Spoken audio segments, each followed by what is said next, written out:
Assalamualaikum warahmatullahi wabarakatuh. Perkenalkan, nama saya Adrian Maulana. Saya mekanik dari PT Fajar Padang. Di sini saya akan menjelaskan mengenai untuk pengecekan atau perawatan harian mobil Vector X tipe FN62. Dan untuk pengecekan yang pertama, kita bisa melakukan pengecekan di dalam panel depan mobil. Dan cara untuk membuka panel depan, kita bisa menarik tuas yang berada di dalam kabin, tepatnya di bawah setir. Setelah pengunci panel depan terbuka, kita bisa mengangkat panel depan dan memasangkan tuas penyangga pada panel tersebut.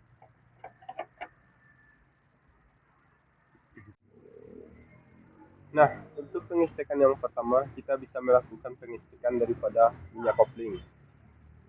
Itu kita bisa lihat di sini ada tulisan high dan low. Itu menandakan untuk volume daripada minyak kopling.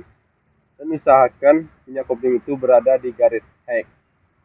Dan apabila minyak kopling berada di garis low, itu sebaiknya dilakukan pengecekan atau perbaikan. Berkemungkinan ada kebocoran di selang-selang atau master kopling atas dan atau master kopling bawah. Dan kita lihat kualitas minyak kopling. Apabila kualitas minyak kopling itu sudah kotor, maka sebaiknya dilakukan pergantian. Dan selanjutnya kita bisa mengecek air radiator tangki cadangan. Di sini ada tulisan full dan low.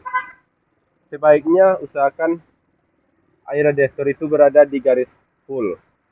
Jangan sampai berada di garis low. Apabila air radiator berada di garis low, maka sebaiknya dilakukan penambahan air radiator. Dan selanjutnya air washer, tangki air washer. Di sini kita bisa mengecek selang-selang yang berada di tangki air washer dan mengecek volume daripada air washer. Ketika air washer berkurang, kita lakukan penambahan hingga full atau hingga penuh.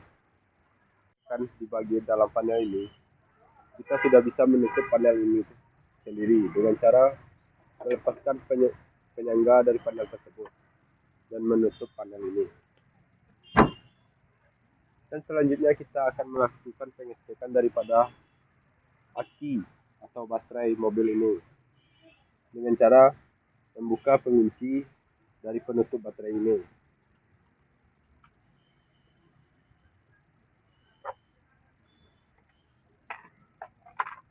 Dan setelah penutup baterai ini terbuka, kita bisa melakukan pengecekan daripada air aki.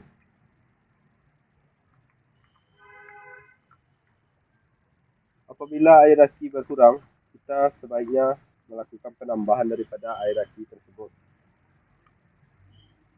Dan selanjutnya kita bisa mengecek daripada terminal aki. Apakah ada yang longgar supaya tidak terjadi percikan api di aki tersebut. Setelah sudah selesai melakukan pengecekan, kita sudah bisa menutup aki tersebut dan memasangkan kunci penutup itu.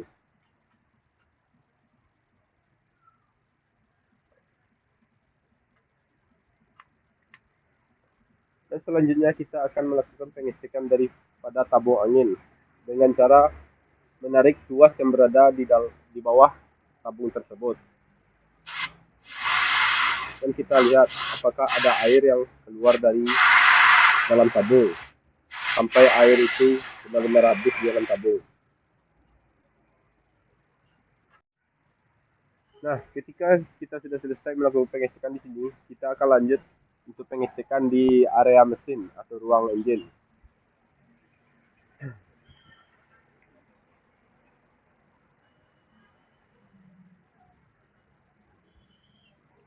Nah, untuk mengangkat kabin dari mobil ini, kita bisa melakukan atau melepaskan pin lock dari tuas kabin ini.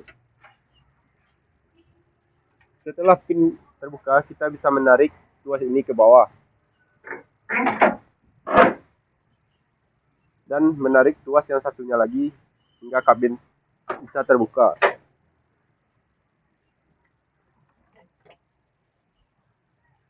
Dan jangan lupa kita harus memasang pin pada kabin ini tersebut.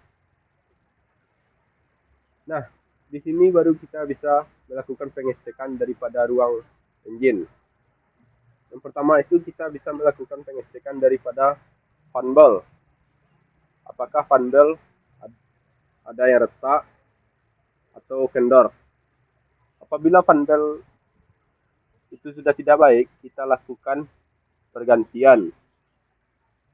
Dan apabila fan belt ini kendor, maka kita akan melakukan penegangan. Nah, selanjutnya kita akan melakukan pengecekan pada fan atau kipas radiator. Di sini kita bisa memutar kipas tersebut dan kita rasakan apakah kipas tersebut putarannya lemah atau sudah lunak. Berarti itu menandakan di dalam kipas radiator itu silikon oilnya berkurang atau habis. Maka dilakukan penambahan silikon oil pada kipas radiator. Dan selanjutnya kita akan melakukan pengecekan pada harness atau kabel-kabel pada engine. Di sini kita bisa mengecek soket-soket apakah ada yang longgar atau kabel-kabel apakah ada yang putus. Dan selanjutnya kita akan mengecek minyak steering. Di sini kita bisa lihat ada tulisan net dan ada tulisan min. Untuk level minyak steering tersebut itu harus berada di posisi max dan jangan sampai di posisi min. Dan apabila minyak steering tersebut berada di bawah posisi min, itu menandakan ada kebocoran di sistem power steering dan dilakukan pengecekan. Dan selanjutnya kita akan melakukan pengecekan pada fuel filter atau saringan minyak. Di sini kita bisa lihat ini water separator untuk menandakan apakah minyak ini ada mengandung air atau tidak. Di sini ada keran untuk mengeluarkan air yang berada di dalam saringan tersebut.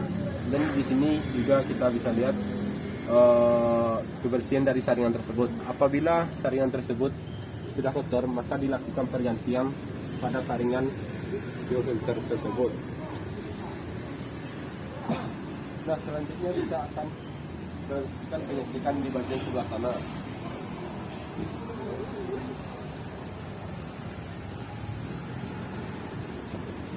Di bagian sebelah sini kita bisa melakukan pengecekan level oli dan kualitas oli mesin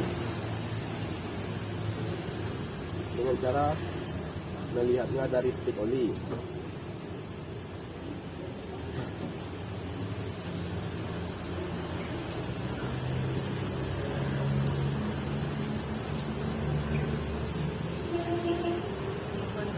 Nah, di sini kita lihat ada titik yang paling atas itu menandakan posisi max. Maka seharusnya oli mesin itu berada di sana. Dan ketika kurang, maka kita harus melakukan pengecekan pada oli mesin apakah ada kebocoran di engine tersebut. Dan kita juga bisa melihat kualitas oli mesin. Apabila sudah menghitam, kita akan melakukan pergantian oli mesin tersebut. Dan selanjutnya kita akan mengecek saringan udara atau filter udara dengan cara membuka penutup lepaskan tengahnya.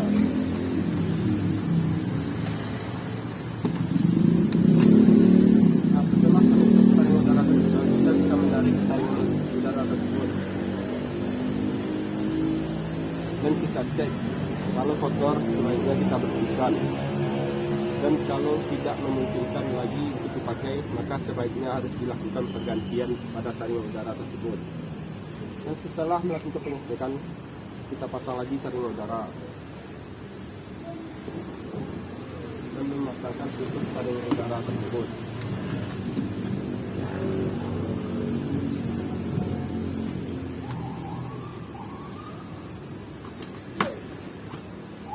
Dan jangan lupa memasang pengait atau pengunci tutup saringan udara. Selanjutnya kita akan mengecek di bagian bawah itu ada transmisi dan ada gardan atau diferensial. Kita harus mengecek apakah di transmisi atau gardan ada rembesan oli. Kalau ada rem mesin oli, kita bisa melakukan perbaikan pada transmisi atau gardan tersebut. Dan selanjutnya, jangan lupa yang paling penting itu kita harus mengecek keadaan dari ban keseluruhan mobil ini. Apakah ketebalannya sudah menipis? Dan ketika ketebalan ban sudah menipis, maka seharusnya kita harus melakukan pergantian ban dan mengecek tekanan angin ban keseluruhannya. Dan jangan lupa kita harus mengecek apakah ada baut roda yang longgar. Ketika ada baut roda yang longgar, itu kita harus mengunci sesuai momen yang ditentukan untuk mobil tersebut. Dan yang terakhir, kita akan melihat atau mengecek di bagian ruang interior atau di dalam kabin. Dan jangan lupa untuk menurunkan kabin terlebih dahulu.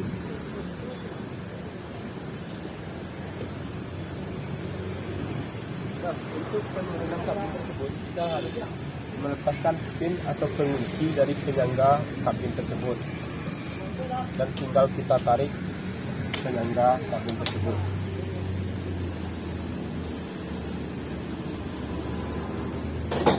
Dan jangan lupa untuk mengunci lagi tuas kabin tersebut dan memasangkan lock pada tuas tersebut. Nah, selanjutnya kita akan melakukan pengecekan di dalam interior.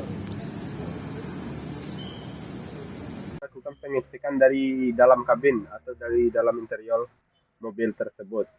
Mulai dari pengecekan lampu-lampu, lampu kabin. Apakah lampu kabin berfungsi dengan normal atau tidak? Dan pengecekan daripada lampu-lampu.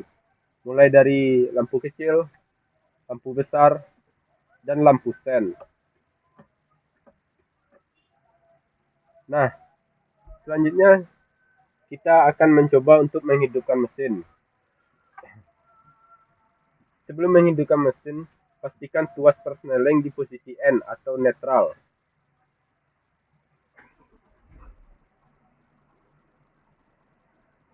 Setelah mesin hidup, kita bisa mengecek fungsi-fungsi dari atau kerja-kerja pedal-pedal yang berada di bawah, mulai dari pedal gas, pedal rem, dan pedal kopling.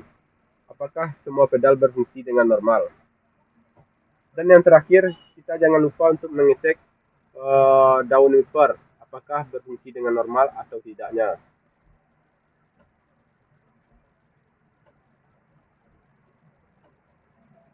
Demikianlah untuk tutorial pengecekan atau perawatan harian dari mobil Mitsubishi Vector X. Nah, semoga bermanfaat bagi kita semua, dan jangan lupa untuk terus menjaga kondisi mobil dalam keadaan prima. Salam Mitsubishi, salam Vector.